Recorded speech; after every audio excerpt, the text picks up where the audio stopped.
Magandang araw kaibigan! Tuloy po kayo sa Felicidad's Channel. Sa mga kwento ng buhay at pag-ibig na hinalukay sa natatagong baul ni Felicidad.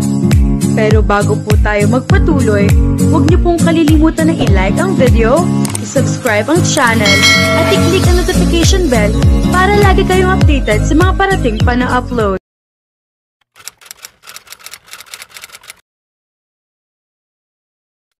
Nakahinga ng maluwag si Blake nang mabasa ang text ng nurse na inupahan niya para magbantay kay Arya. Ligtas daw na nakauwi ang asawa at ngayon ay nagpapahinga na sa kwarto. Hindi niya gustong saktan at paalisin si Arya, pero dahil magulo pa rin ang isip, ginusto niyang paalisin muna ito. Natatakot siyang kumprontahin ang asawa dahil baka hindi niya mapigilan ang sarili na magalit. Masama ang loob niya dahil sa nalaman mula kay Melvin. Kailangan niya munang palipasin iyon kaya pinili magsinungaling at pumunta sa kanyang farm sa Laguna. 3 araw na rin ang nakalipas pero hindi pa rin niya makalimutan iyon. He felt like he'd been tricked. Still, hindi niya kayang pabayaan si Arya. Kailangan niya malaman ang kalagayan nito. Ipinagpatuloy ni Blake ang pag-inom ng alak na parang iyon ang magiging solusyon sa problema. Kailangan niya ng space. Nasasaktan pa rin siya kahit nang isipin na nasasaktan din niya si Arya dahil sa pambabaliwala rito. Gulong-gulong isip niya, lalo pang dumagdag sa gulo ang isip niya na magkaroon siya ng pangalawang bisita sa araw na iyon, ilang oras bago maghapunan.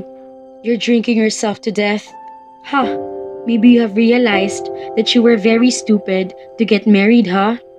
Hindi inaasahan ni Blake ang pagdating ng ama sa farm. Hindi rin niya alam na nasa Pilipinas ito. Hindi kasi dumalo ang ama sa kasal niya kahit na inimbita niya ito. Naintindihan naman niya ito dahil alam na noong una pa lang ay ayaw na nito sa relasyon nila ni Arya. Naging maayos pa nga para sa kanya na hindi ito dumalo. Ayaw rin niya masira ang araw nila ni Arya kung tututol ito o pagsasabihan pa siya ng ama na kung ano-ano. Kahit na nasira na rin iyon dahil sa tawag ni Melvin. It's none of your business, Papa. Pinilit niyang iwasan ang mga sasabihin nito tungkol sa kanila ni Arya. Ayaw niyang lalong magulo. Why are you here? May inlalabas itong papel. I accepted a contract for you to do landscape paintings. You need to pay 3 bitch. You know that I can paint right now. How can you accept a contract for me? Minsan, inakikialam din ang ama ni Blake sa mga tinatanggap niyang proyekto. Ito nga ang pumilit sa kanya na maging isang project-based painter. Tumatanggap siya ng proyekto sa halip na ipinta lang ang tanging gustong ipinta. Madalas, nasa mayayamang tao ito gumagawa ng kontrata.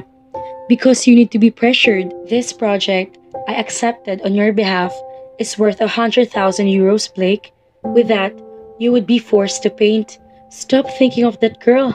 Paint. You need money? Putol niya sa sinasabi ng ama. Saka nag-DM ng bagang. You could have just asked me. You shouldn't do this. You shouldn't manipulate and control me. Especially right now when you know my condition. I'm in debt by 100,000 euros, Blake. Pumuntong hininga si Mateo. I need to pay for it. But I can't paint now, you know. I don't have any money to pay for it. I've been so distracted because of gambling. Gambling is also the reason I have this huge debt. Nanlaki ang mga mata ni Blake. Mula nang ampunin siya ni Mateo, ay hindi siya nagkaproblema sa pera. Pero ngayon, ay mukhang mamang problema siya sa ginawa nito. Napakalaking pera na naging utang na kanyang ama. You couldn't be that impulsive. It's done now. You don't have that much money in your bank. I don't even have 100,000 euro in your account. How can you pay that kind of debt? That's why I'm here. That's why I accepted this project on your behalf. I need you to do this. I need you to repay my debt. Umiling si Blake. It's too much. Sure, I have that kind of money right now, but still, I can't afford to spend that much. My financial stability will be at risk. You already know that I'm married. I'm going to have a family. I need to be financially stable and... What do you mean you're going to have a family? You got Arya pregnant? Yes, and I'm going to be a grandfather. Tila gulat ng wika ni Mateo. Natulala pa ito. Masasabi ni Blake na hindi naging mabuting ama ang nag-ampon sa kanya, kaya i-consider nito ang sarili bilang magiging lolo na ay katakataka sa kanya. It doesn't matter. What we should talk about is what happened to you. I'm sorry, but I can't pay for it. We have a lot of things to pay for, you know? The palazzo, the maintenance of other properties, and...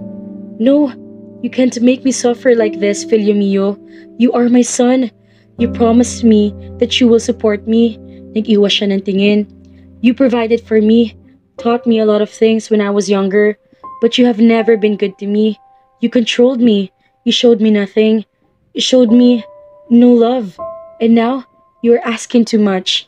Naging madilim ang mukha ni Mateo. You knew from the very start that I am not capable of loving. The biggest regret I have in my life is that I agreed to be with you. You are not even a father to me.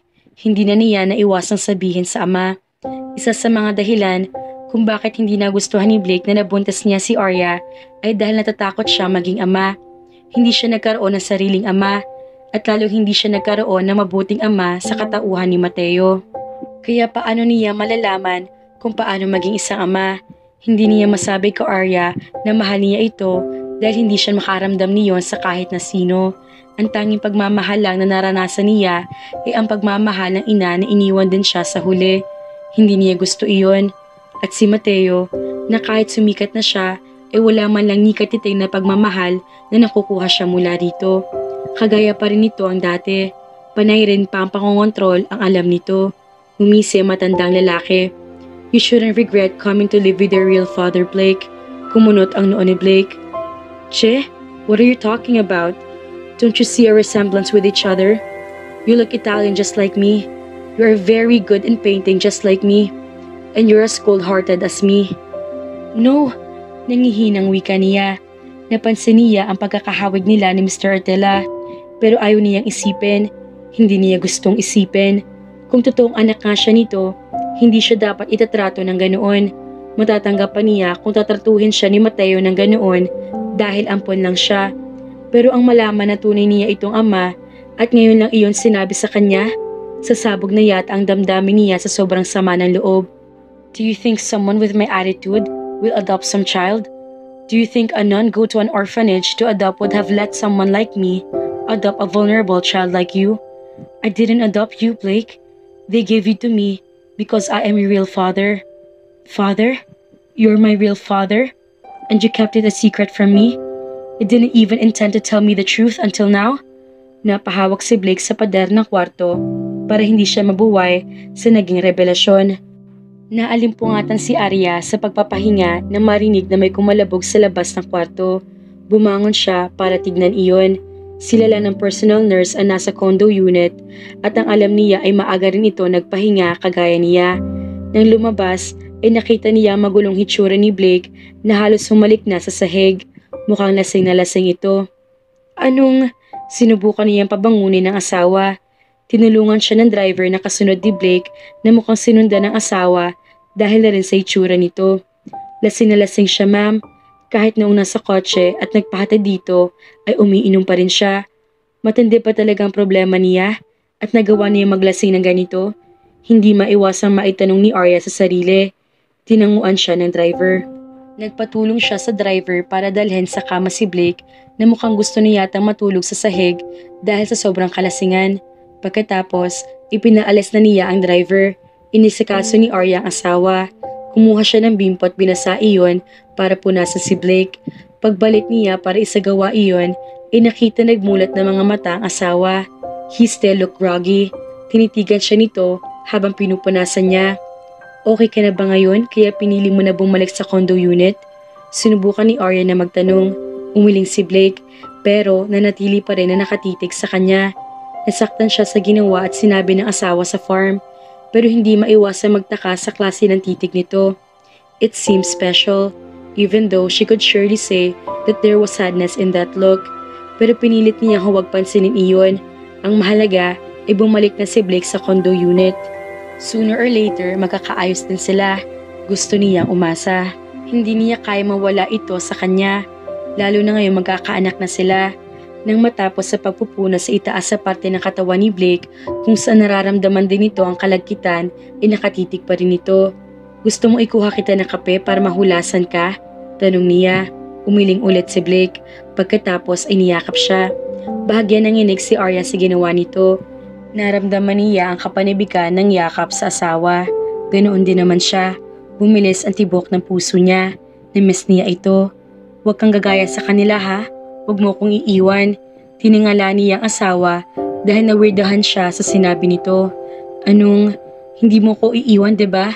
Dito ka lang lagi sa tabi ko. Sasamahan mo ko habang buhay. Mamahalin mo ko. Tinitigan niya ang asawa. Blake, hindi mo na kailangan sabihin yan. Kailangan kong malaman, Arya. Sabihin mo na mahal mo ko, na hindi mo ko iiwan, na hindi ka magsisinungaling sa akin. Please, naramdaman ni Arya ang pagkapaos ng tinig ng asawa. May tumutulo rin na luha sa mga mata ni Blake nang hawakan niya mukha nito habang nagmamakaawa. Medyo matagal bago siya nakareact. Bakit sinasabi ni Blake iyon sa kanya? Hindi ba ito nagtitiwala sa kanya? Sa kabilang banda ay hindi rin naman niya masisisi ang asawa. Kagaya nito, hindi rin niya ito binibigyan ng kasiguruhan. Ipinaparamdam lang niya ang pagmamahal. Mahal niya si Blake, pero malaking bahagi ng puso niya ang gusto na sa asawa muna unang marinig ang mga salitang iyon. Hinawakan niya ang pisngi ni Blake. Kung ano man ang problema pinagdadaanan nito, obligasyon niya itong damayan. Obligasyon din niya na iparamdam sa asawa na nandito lang siya palagi sa tabi nito. Hinalikan ni Arya mga labi ni Blake. Hindi mo na kailang ipakausap sa akin ang lahat ng yan, Blake. Palagi lang ako nandito sa tabi mo. Hindi kita iiwan. Hindi ako magsisinungaling sa'yo. And yes, mamahalin kita habang buhay. Mahal na mahal kita. Totoo ba yan? Mahal mo ba talaga ako? Hindi mo lang yung sinasabi sa akin dahil nakakaawang kalagayan ko. Kumunot ang noo ni Arya. Siyempre hindi. Ngayon ko lang nasabi sa'yo dahil hindi ko gustong ako muna ang mauna magsabi. Pero noon pa man, mahal na kita Blake. Mahal na mahal. Kagaya niya kanina, matagal din bago nakapag-react ang asawa. Tumulo lalo ang luha sa mga mata nito, pero ngayon ay nakangiti na ito. Hinalikan siya nito at pagkatapos ay niyakap na mahigpit. Salamat. Salamat sa pagdating sa buhay ko. Mga kafelisidad, Nadudurog ang puso ko para kay Blake. Malaki ang takot niya na iwanan siya mag-isa. Kaya dapat sabihin nila sa isa't isa na mahal nilang bawat isa na magsama sila hanggang huli. Kaya naman, abangan!